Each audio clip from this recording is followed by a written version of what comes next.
All right, and we're back. So, the second to last episode of the new HBO series, the Game of Thrones spinoff, House of the Dragon, happened, and, in keeping with Game of Thrones tradition, it's usually known, the second to last episode is known as the dreaded episode, and, oh my god, it was brutal. It's bad. I don't understand the show anymore. But let's break it down. Welcome to the newest episode of SDW. Super Dario World!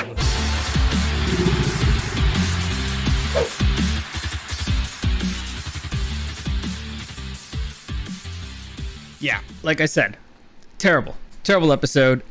Stupid, very stupid from beginning to end. I don't understand what they were doing. Like they just came back from a fantastic episode, and then they follow up with this bunch of hot garbage nonsense that I completely just I don't know what they're doing. I don't know what they were thinking. But very quickly, for those of you who don't know, the dreaded episode, like I said, it's the second to last episode of a season of Game of Thrones, right? And we were assuming that they were going to pass that tradition on to House of the Dragon, because House of the Dragon is a spin-off of Game of Thrones. I guess they tried, kind of. I don't know. It was weird, but usually it means that something shocking happened, something, groundbreaking, and that is pun intended. But something that's, it's a game changer that happens. Usually it brings the death of a big character or something, a major shift in power. Usually it's something big. This time, not so much, and it was really dumb. So let's just go and break it down. Like, honestly, this is usually the easiest way to do it. So the episode begins, and we get to see a bunch of, the Red Keep all empty, completely empty. And this was really weird because, it's a castle. Usually there should be some kind of life, even if it's early. You got people that have to go, tend, the animals. You have to butcher them. You have to get bread ready. You have to, you have to clean stuff. I don't know. So it's really weird to see it empty, but fine. I guess it could happen. And then we get to see a kid coming out of Viserys' room. Now, for those of you who remember, Viserys at this point is dead. And for those of you who don't know, I guess, and this is the first time you're watching, Viserys is the king. Is the former king now. So the king's dead. And a kid that I don't think I've ever seen before comes out of his room. Now, why is a kid going into the king's room? I don't know. But I guess at this point, Viserys, he's old. He has dementia. He barely gets out of bed. So I guess it might be understandable for just to be like, hey, kid, just go check on the king. Just make sure he's still breathing. So he comes out of there, and then he goes to the kitchens, and in the kitchens he finds this girl who we know is the handmaiden of the queen. However, we also learned on the previous episode that not only is she the handmaid of the queen, apparently that doesn't give you enough money. So she is also a double agent, a spy for Daemon's whore girlfriend, whose name I honestly don't remember, Melania or something, Messania? I actually like to look it up. You guys know this. I'm terrible with names. I don't do names. But yeah. So this is honestly, it's really weird because, usually the queen's entourage are, highborn ladies. But I guess, like her immediate servant, her handmaiden, I guess it could be somebody else. I just said it's really weird. But anyway, we learned that. So here at this point, we should know a couple of things. If she knows, that means that the whore lady whose name, Missaria. I was close. Missaria should know as well. And also, we should know that the queen is going to be the first person to find out. Also, I don't know if you know this, kids can't keep secrets. So to me, in my mind, it's all right. If a kid knows, everybody knows, right? Because, imagine you're a kid and you see a dead body. You'd be like, Mommy. You'd find somebody to tell, and you'd tell you'd be kind of freaked out. And again, kids don't know how to keep secrets, but whatever. Also, general rule, if two people know a secret, or more than two people know a secret, then everybody knows. And here at this point, it's a kid plus this lady, name I don't remember. I don't know if she's important or not, Lyra or something. I don't know. We'll see. And now the queen knows. So that's three people. So general rule, once three people know a secret, everybody knows the secret. But the rest of this episode, they kind of try to keep this on the hush, and it's very stupid. It's massively stupid. Also, I'll get into it as we go on. So, the queen gets the news. She's clearly devastated. So she goes and tells her dad. That's the fourth person. And the dad's like, all right, who knows? And she's like, oh, well, some of the employees and Lyra. And again, if you work in the Red Keep, you're a massive gossip. Why? Because you're around politicians, and guess what politicians love to do? They gossip. They gossip a lot, especially in this part, because it's leaky as hell. So, again, once more than 3 people know, everybody knows. In fact, with that kid, everybody should have known. But supposedly, this whole episode is about trying to contain this information, and here, Alicent tells her father that, hey, before Viserys died, he said that he wanted Aegon to be king. Now, again, if you remember the ending of the previous episode, which is honestly a very stupid part of the episode, Alicent took Viserys very seriously when Viserys was talking about his dream of Aegon the Conqueror, and he confused her with Rhaenyra, and so in the conversation, and so she thought that what Viserys was trying to tell her is that, hey, yeah, I want Aegon to be king. Now, as somebody who has dealt with people with dementia, you don't tend to take what they tell you seriously. You still love them, but you don't tend to take what they tell you seriously. And from Viserys' case, we know that the man was suffering from dementia. Now, he had his lucid moments, but he was clearly suffering from dementia. It makes no sense that anybody would take him seriously at this point, especially when he's in the middle of one of his episodes, especially, when he's in the middle of death. So, Alicent really holding on to it's really, again, this is really stupid, because on the previous episode, right, like the last scene that he has with a lot of people, he's sitting at the table, and he's basically reassuring that Jace is going to be that Luke is going to be the Lord of Driftmark, and Jace is going to be the heir, blah. So he reaffirms that. And even before that, at court, his last time at court, which should be kind of memorable, he reaffirms that, yes, again, Luke will be the heir of Driftmark. And by verifying Luke, he's also verifying Rhaenyra. Okay? So the big argument that they had against Rhaenyra, that, oh, well, the kids are bastards or whatever, and they shouldn't really count, or she's committed treason, that's out the window. Out. So even trying to pretend, like, honestly, if I'm Alicent, I would feel really stupid saying this. I would always, if I'm Alicent, I would always add the caveat. I mean, maybe he was, he was in the middle of a rant. Maybe he wasn't lucid. Maybe he got confused. Something. I'd add a maybe. But making her this short, like, what sucks about this episode? The performances are fantastic. The problem is that the writing's stupid. Anyway, so they decide, all right, we can't tell anybody, and we need to have a small council meeting. By the way, and this also really annoys me, it makes no sense that Rhaenyra and Daemon are not at the castle at this particular moment, and the kids. So they should be right there. They should have found out almost immediately. And I was trying to remember, like, why would they leave? Because this is literally the morning after. I mean, you have dinner at your dad's house that you haven't been to in a while, and you're just gonna get on your boat and leave? Like, in the middle of the night? I get it, the kids had a fight. But that you're just gonna get on your boat and leave? In the middle of the night? Again, not really safe, stupid, and you would just, stay the night or something and then leave in the morning. But fine, let's say it was such a big deal, you want to get out of there, you just want to leave. Rhaenyra specifically tells Alicent, I'll come back on Dragonback. I remember it clear as day. I didn't go back and check, but I'm pretty sure I'm 100% sure she said that, oh yeah, I'll come back on Dragonback. Meaning, I'll come back quickly.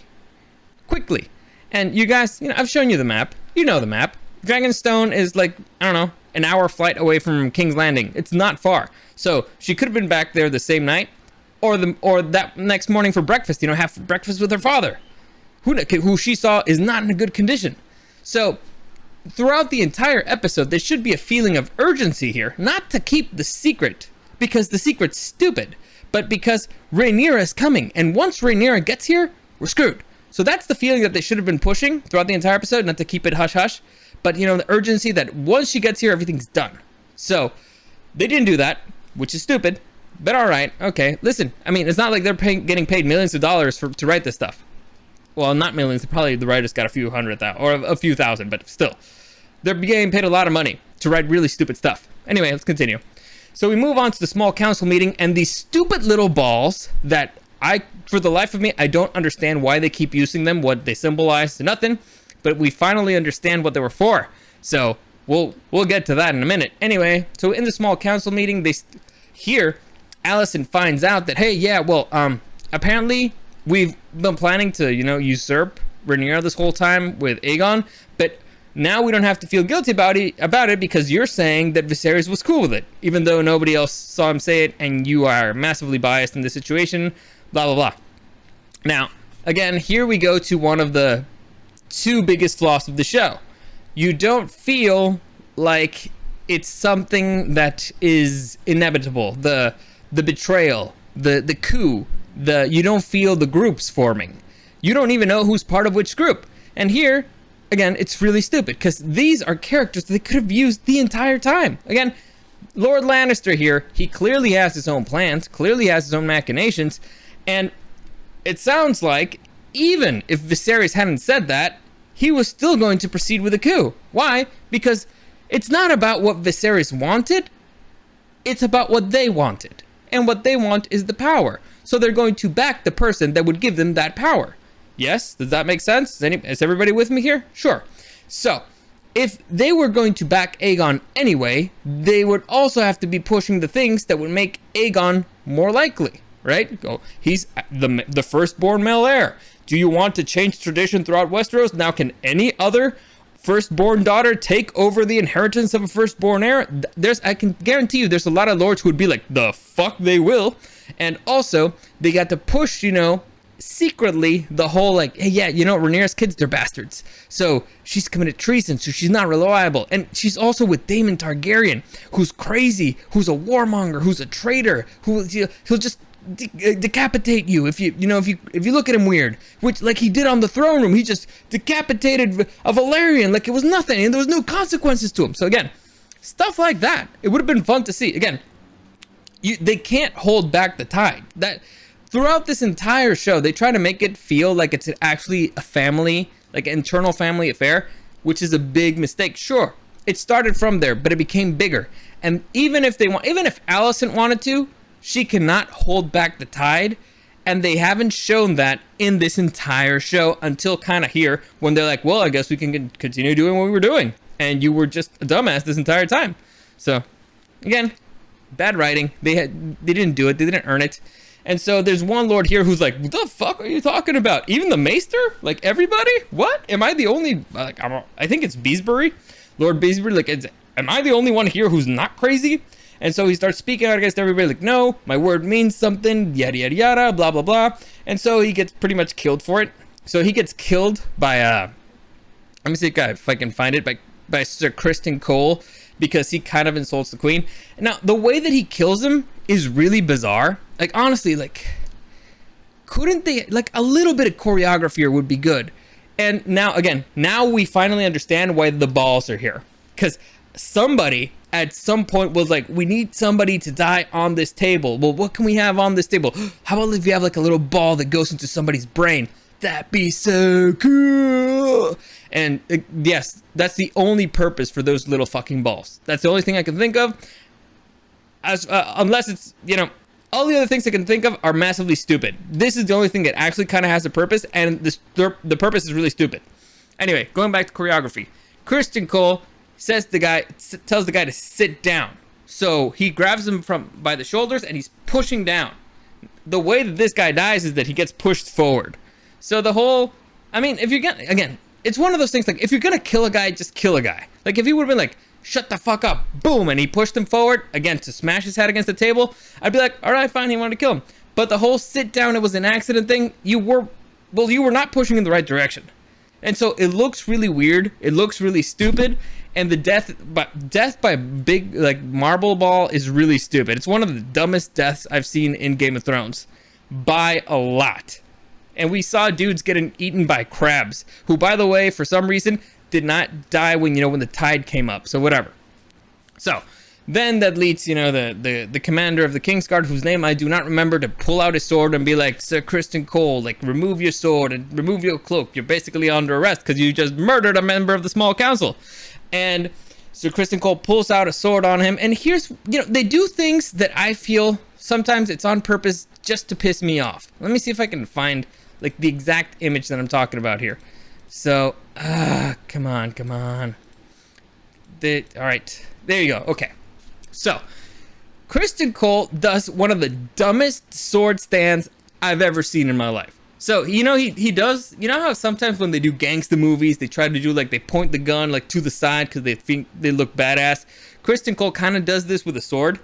That's a really stupid stance because first off, all right, there's only really one way you can go when you're like that, and that's kind of like his arm is up and forward, and so all the weight of the sword is on his shoulder. So first off, bad because your arm's already going to get tired, which you don't want your arm to get tired if you're about to enter a sword fight with the commander of the Kingsguard, who should be a badass fighter. Now, you could be as badass fighter as you want, but if your arm's tired, you're fucked. Anyway, so your arm's already tired. And let's say it's a few pounds, on the sword plus the armor. It's a lot of weight. Now, this is assuming it's a strong dude, but still, you don't want to put yourself in that position. Your arm will be getting tired. The other dude's arm won't.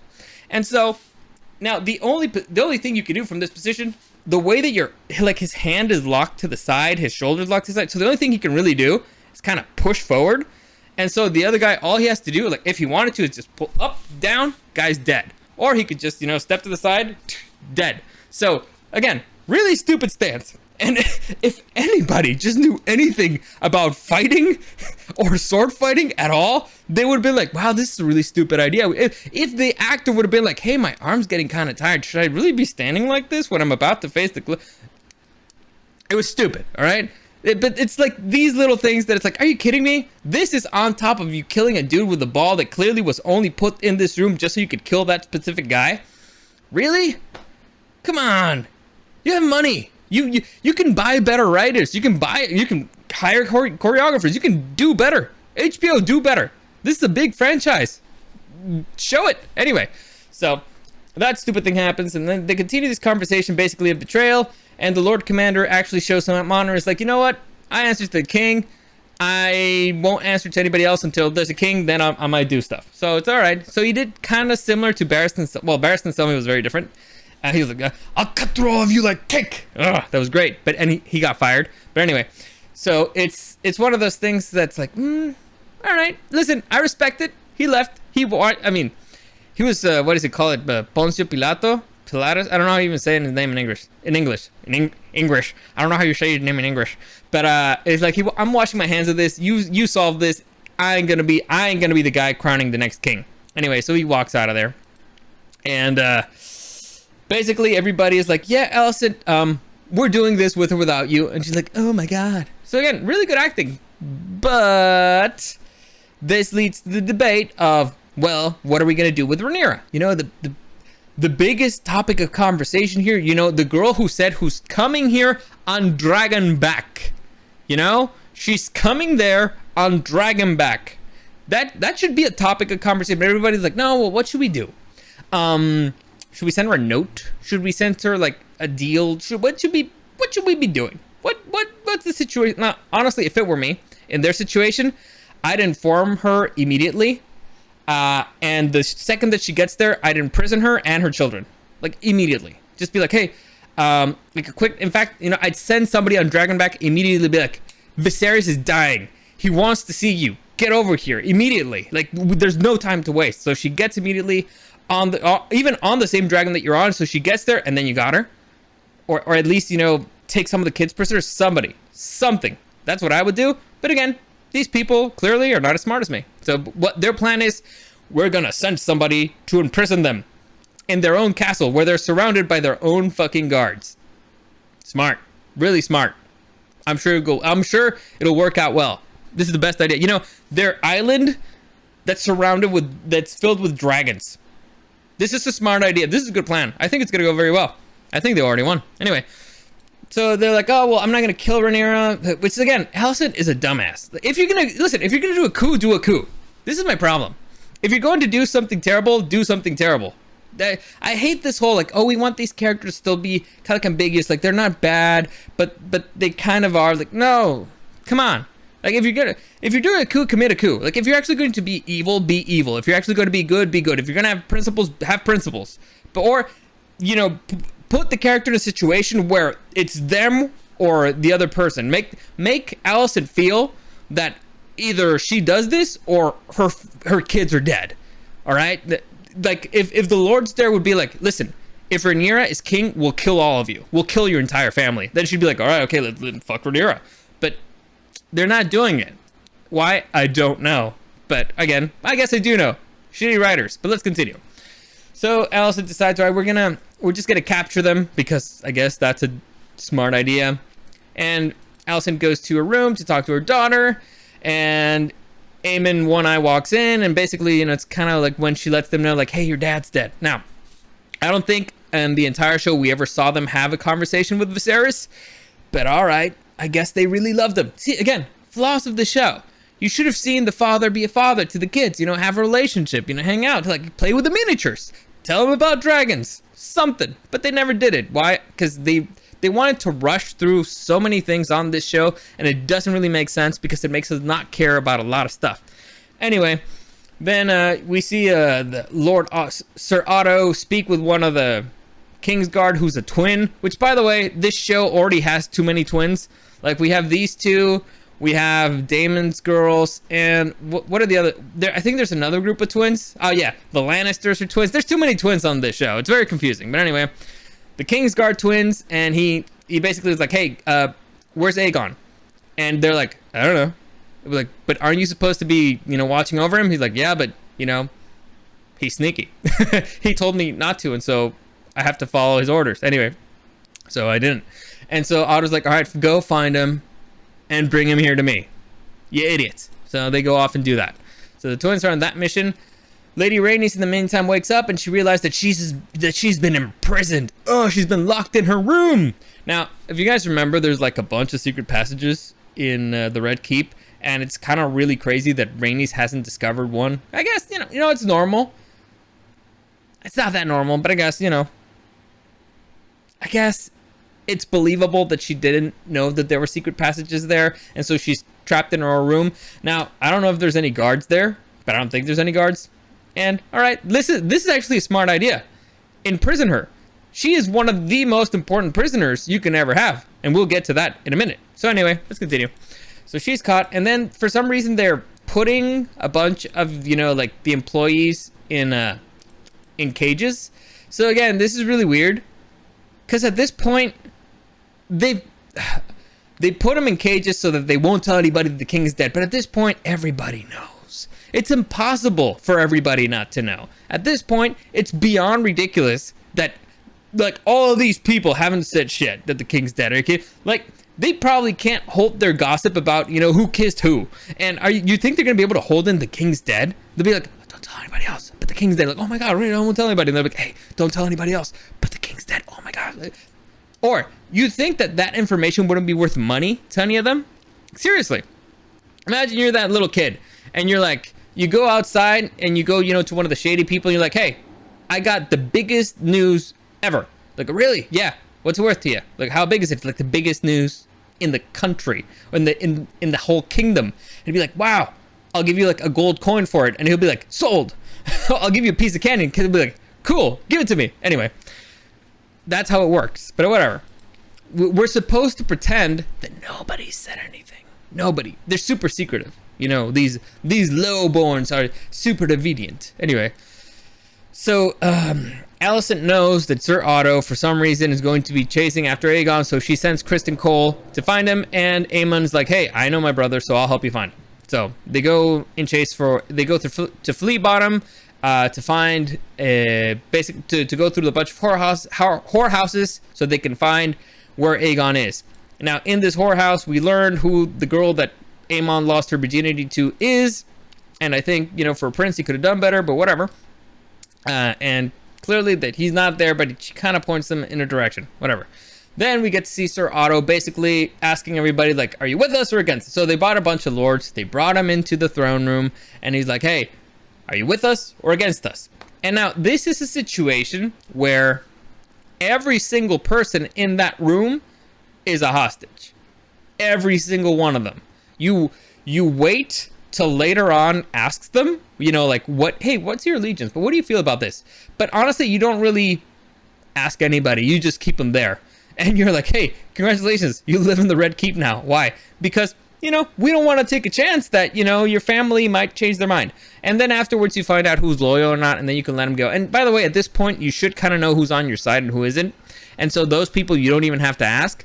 But if you were even, like, 10% uncertain about somebody, you're like, yeah, congratulations, you're a prisoner here now.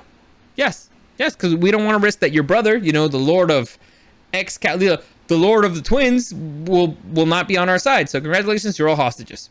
Like, and honestly, what you say here doesn't really matter. You're still a hostage because you might just say something to leave, which is kind of what happens here anyway.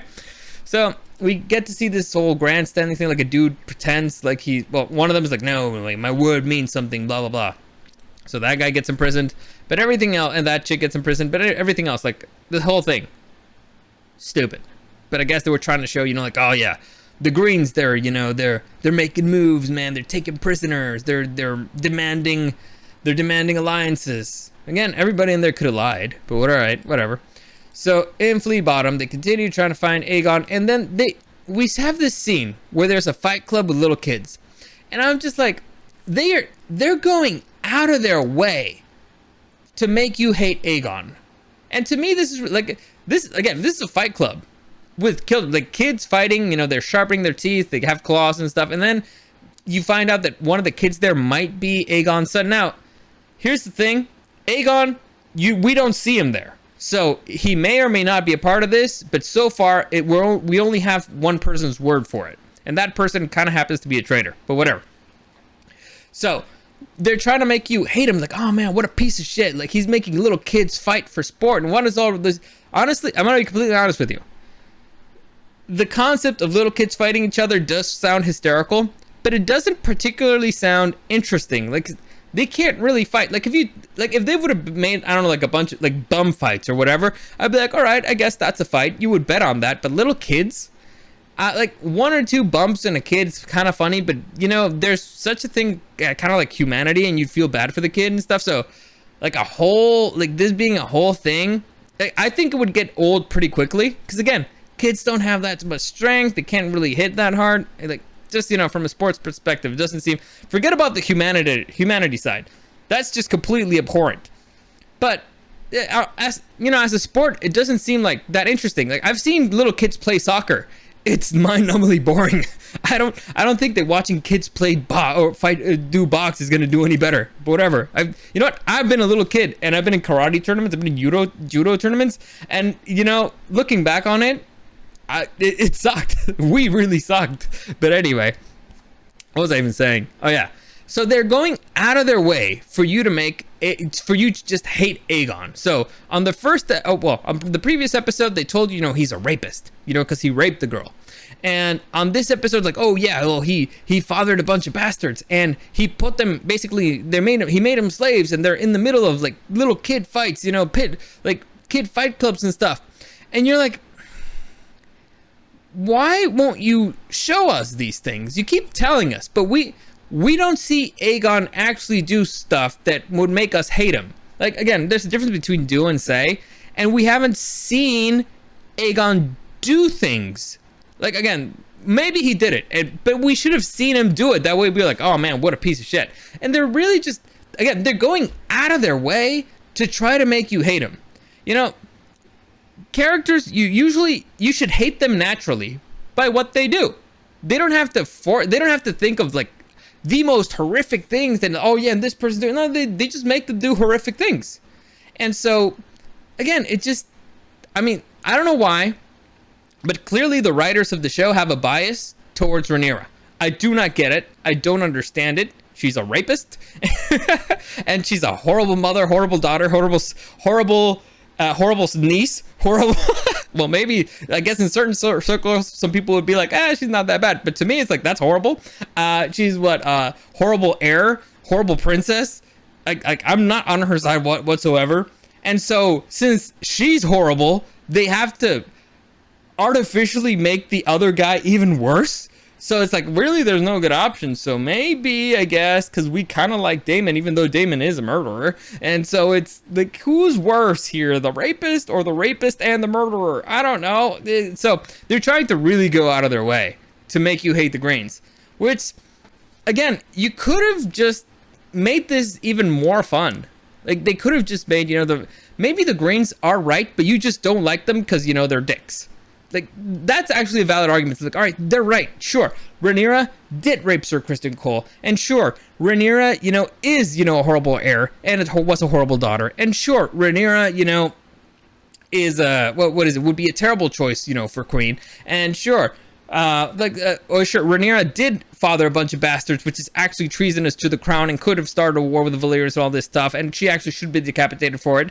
But the Greens are dicks, and I hate them, so I'd rather she won. Like, that's actually a perfectly valid argument. I would be like, yeah, you know what, I get it, I understand it. Sure, I agree, but I don't. So I don't understand what they're doing. So again, they're going out of their way to make you hate him just by telling you and not by showing you, which is, first off, lazy writing, stupid writing, and honestly, I don't think it resonates. I just really don't think so. Anyway, so then the twins get approached by some chick who was following them. This dude, I think it's Malsbury or whatever, he's trying to get out of the castle.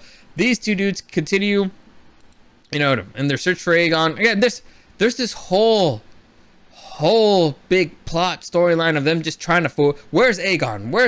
But all right, again, stupid.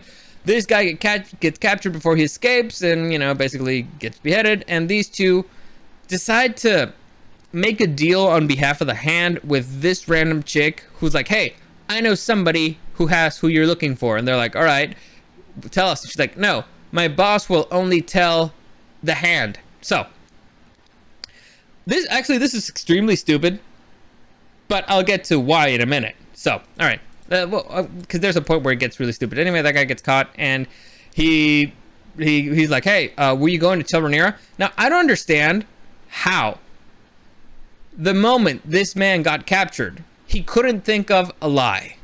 Like, imagine, he should know that his life's in danger. And so the moment that he got captured on the the gate, and all the way that they were taking him up, by all the king on the Hand's tower, all the way to the Hand's office, he could not think of a single lie. Like, not one. Like, where were you going in such a hurry? I don't know. It's a lovely day.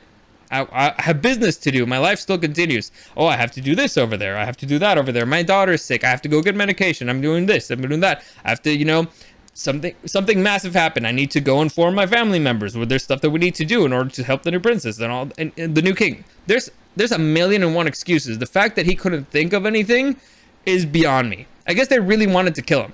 Again, I'm talking about the writers here. Let's continue. Because again, they want to show you how horrible the Greens are. Now, they could have just killed a bunch of people, which kind of would have made no sense because they lose. Again, by killing that guy, sure, you send a message, but you're losing a hostage, which is terrible. It's a terrible thing to lose. Anyway, so continuing. Then, you see Lady Alicent, she's taking the crown of King Viserys. King Viserys gets kind of like, the name The Peaceful. And now we get Alicent having a conversation with Rhaenys. And Alicent tries to do the dumbest argument I've ever heard with Rhaenys. So Alicent tries to convince Rhaenys that since she was the queen whose crown got stolen, in fact, she says it like, hey, Rhaenys, you should have been queen. Like, Viserys would have been happier, just playing with his miniatures out in, in a field somewhere. He would have been like the happiest, but he shouldn't have been king. It should have been you, blah, blah, blah, yeah. So and again, this is what she says. She doesn't say it, but this is what she's saying.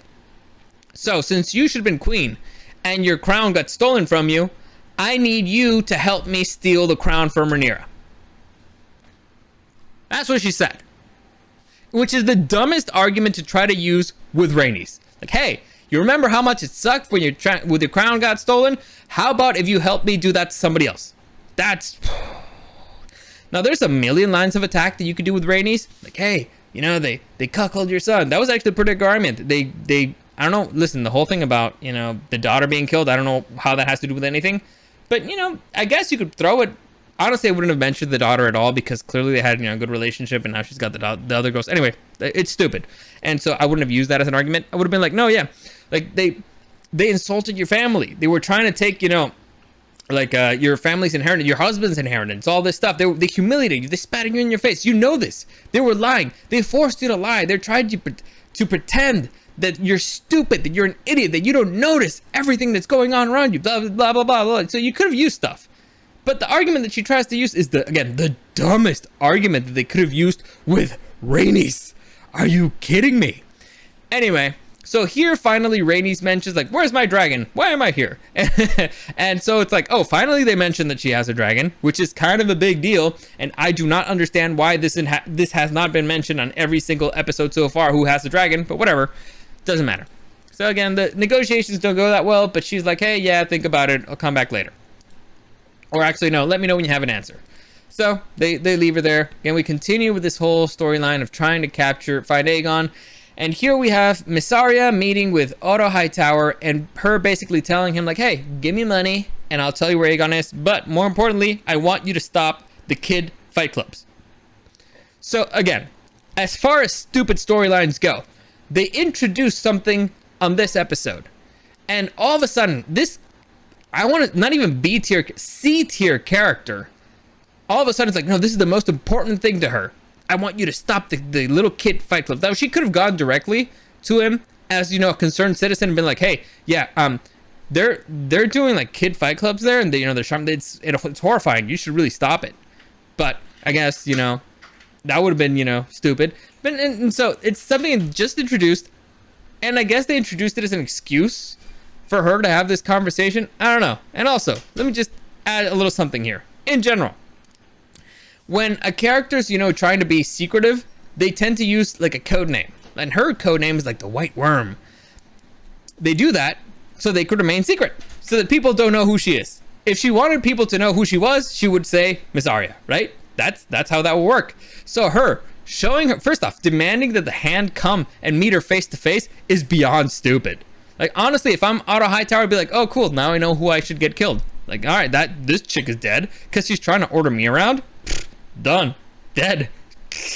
Easy. And also, clearly, she's got spies inside the castle. Okay, you think you can kidnap the king? No, I'm sending a message with you, and you just showed your face, and I know exactly where you are. So I'm gonna go get the prince, and then you're dead.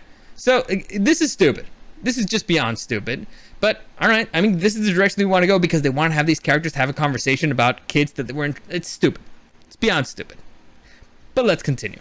So this whole thing continues, you know, because of that dumb conversation, and we find out that the place where they'd hidden Aegon, you know, where he was being kept safe, was in the middle of what looks like to be a Church of the Seven, which I think it's a place where a lot of people would go. You know, it's kind of like a really dumb place to hide out somebody, but, you know, it's one of those things like, well, we built this set and we're using it again, so, all right, okay. I mean, let's continue. So they find Aegon, and Aegon's like, I don't want to be here, I don't want to go. And they come out, and Aemon One Eye and Sir Criston Cole is like, give us back the king, or give us back the prince. And so it leads to a fight between the twins and the brothers, and basically Aegon's like, I don't want to be here, I don't want to do this, let me go. And everybody's like, you're gonna fucking do it. And again, you got the stupid fight between Criston Cole against one of the twins, and the other twin's like, fuck this, I don't want to fight. All right, in the end, after the big, dumb, badly choreographed fight, it turns out that Aegon loses, and he has to go back to the castle. Now, one thing that's very interesting here, one of the Kingsguard had to like twist this dude's arm over in order to get him to do what he wanted him to do. This dude's about to be king. Or at least, that's the plan, right? Imagine, you think he's gonna forget that you twisted his arm and kind of kicked his ass like a few minutes ago? Like, this guy can get away with it. Like, Aemon can get away with it because he's his brother. But you're a nobody, dude.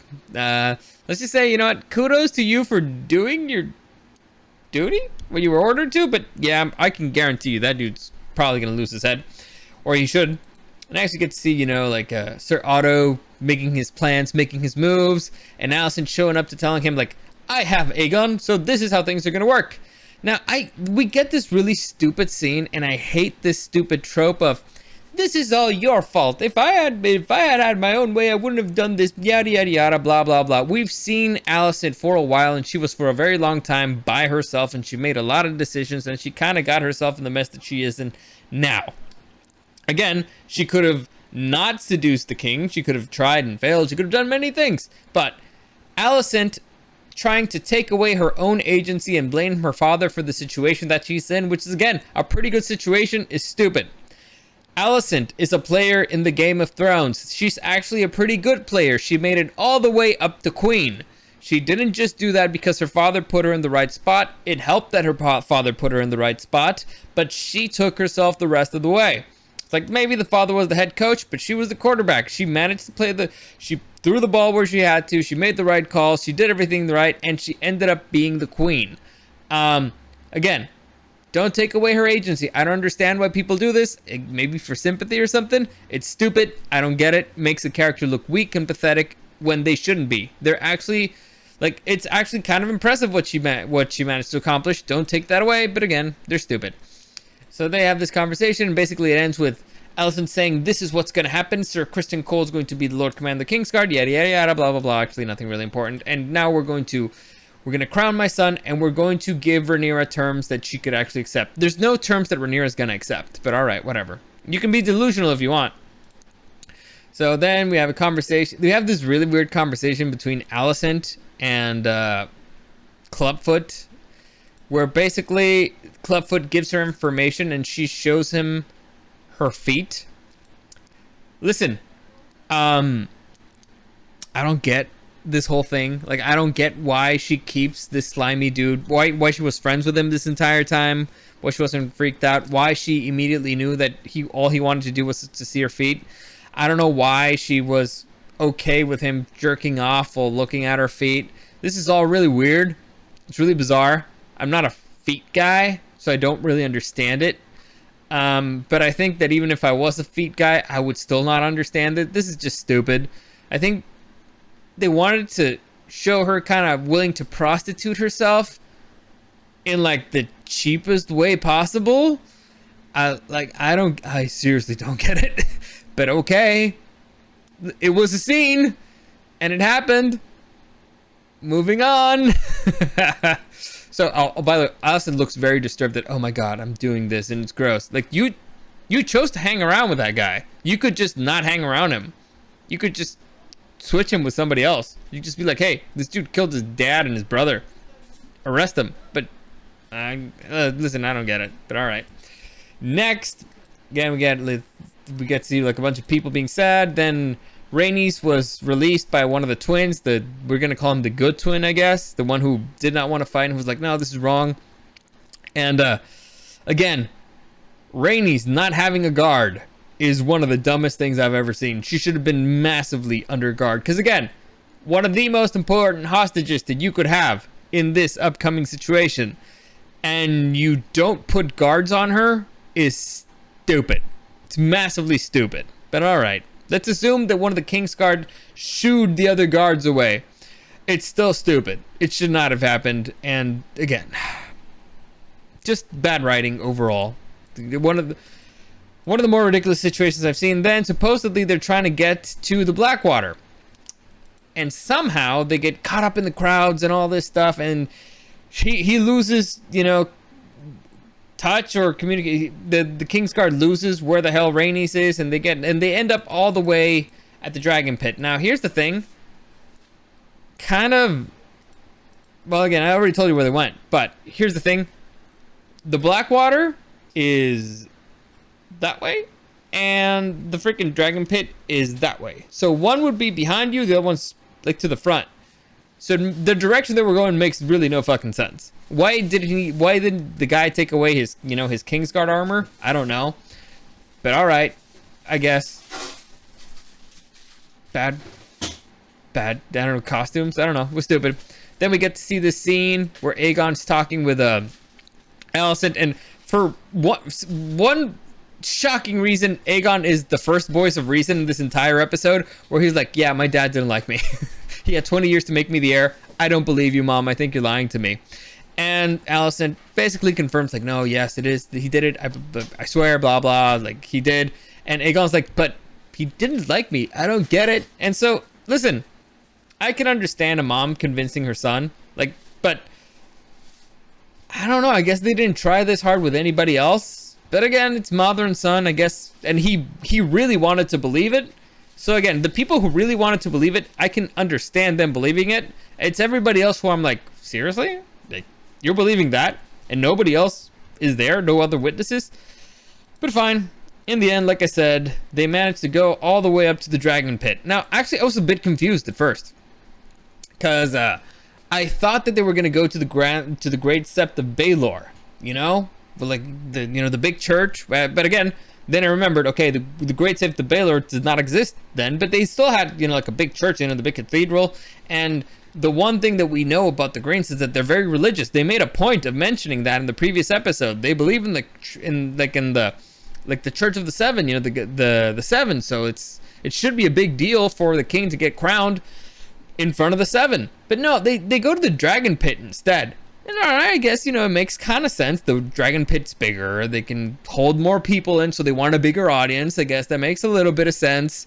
And, the king, the Aegon can ride in on a dragon looking like, a badass or something. So, all right, fine, understandable. So they didn't go the religious route, which is kind of the more obvious route for the deeply religious people that they supposedly are, which it kind of makes sense that, you want to have the church as your allies at this particular point, because you want to have the bigger crowd and the grand entrance with the dragon. All right, sure, I get it, I understand it, perfectly reasonable. So they walk in, you look at the size of this crowd, massive. Otto tells everybody, hey, it's a sad day, the king's dead. And everybody's like, oh my god, the king's dead. And he's like, it's also a happy day because we get a new king. And everybody's like, the fuck are you talking about? What do you mean? And so Aegon makes his big entrance no, wait, he doesn't come in a dragon, but he has like a line of dudes and swords who kind of almost kill him whenever he walks through it. But the music is really good. So fine, whatever. He makes this entrance, and I'm sure at some point they're going to do something with the dragon pit. Also at this point, Rhaenys just kind of runs into a corner. Who knows where she went? She's probably escaping, because she realized, I got to get out of here and tell Rhaenyra, right?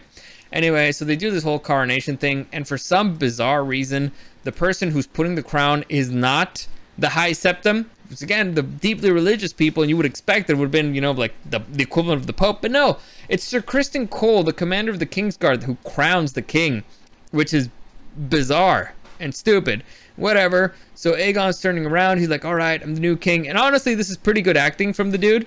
And he's turning around, he's facing his people, and he's like, all right. And he's getting some cheers from the crowd. He's starting to get him warmed up. He's trying to get him, all excited.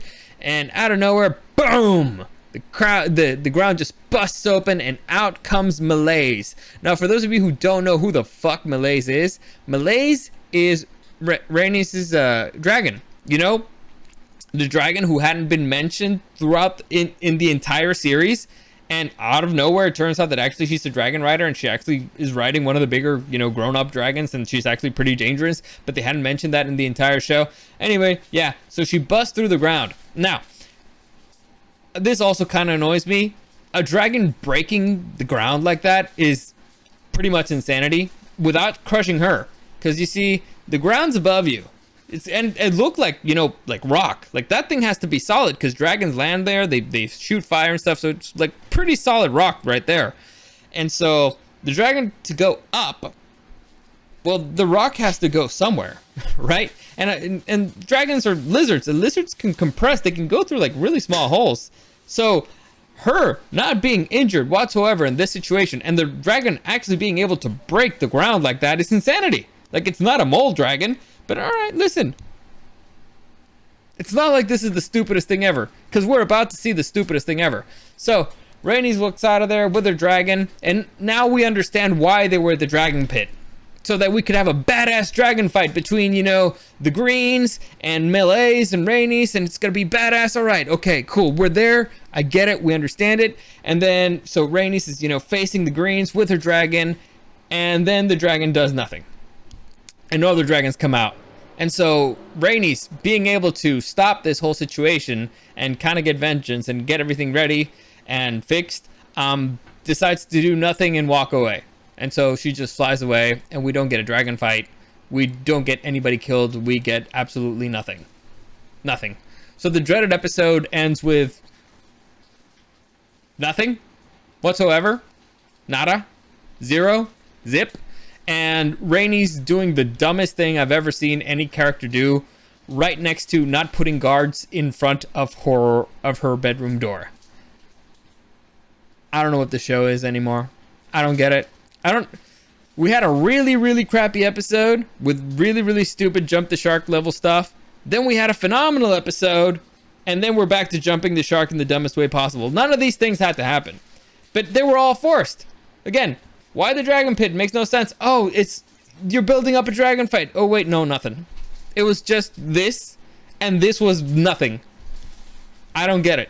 And by the way, Rhaenys is clearly going to be on the side of Rhaenyra because of reasons. I don't know. And they're never going to mention throughout this entire conflict that she probably could have killed everybody, and she didn't. And she could have stopped everything. She could have prevented all this bloodshed. She just killed a bunch of like random small folk, which is probably not going to endear her to, you know, Rhaenyra's. It's not going to endear the small folk to Rhaenyra's cause. But again, I don't understand these. They just wanted to force this to happen, but nothing happened. No consequences, no nothing. They just showed that Rhaenys had a dragon that they should have mentioned on episode 1. So stupid. This show's so stupid. But anyway, that's a good place to stop. It's infuriating. It's infuriating how they can be so bad at something so simple. It's like they go out of their way to be stupid, you know? Like massively out of their way just to do things that suck. But all right, that's it. As always, any comments, questions, or suggestions, you can find me at Super Dario World and at DariusDW on Instagram. As always, thanks for joining me, and I'll see you again next time.